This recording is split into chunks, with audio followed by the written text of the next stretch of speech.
Garden Warfare in 2026, it's still fun. And relatively populated, and isn't just filled with 1,000 hour sweats. GTA, for once having a stolen, probably missing profit quota, put Garden Warfare 2 on sale last December during Steam's winter sale. This led to Garden Warfare seeing a player number spike, similar to the time some random guy tried to revive it.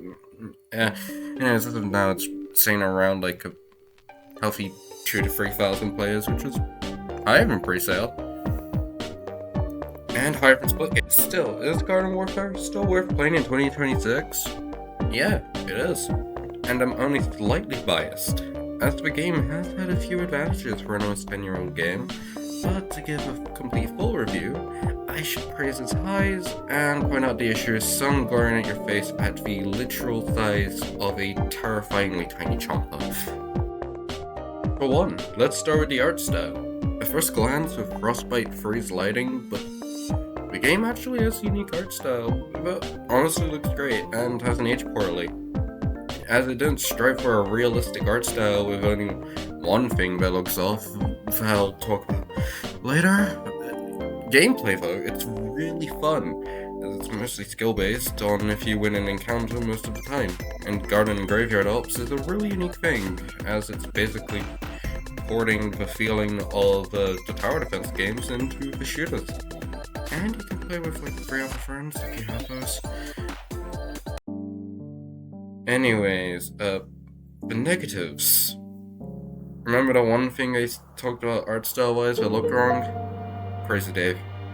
Some renders of him look really weird, specifically the backyard battleground loading screen. It really reminds me of that one guy from the Postman Pat movie poster. The most standing floor I can point out is the lack of a proper anti-cheat though.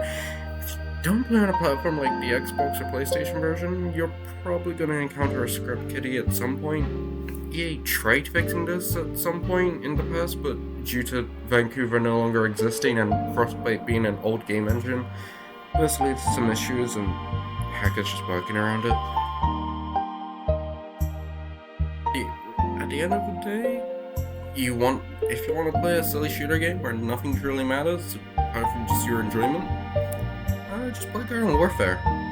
Like, you'll most of the time have a good time, and if you don't encounter a hacker lobby, unless those hackers just do dumb stuff, instead of running the match, then treat it just like a surprise town hall event.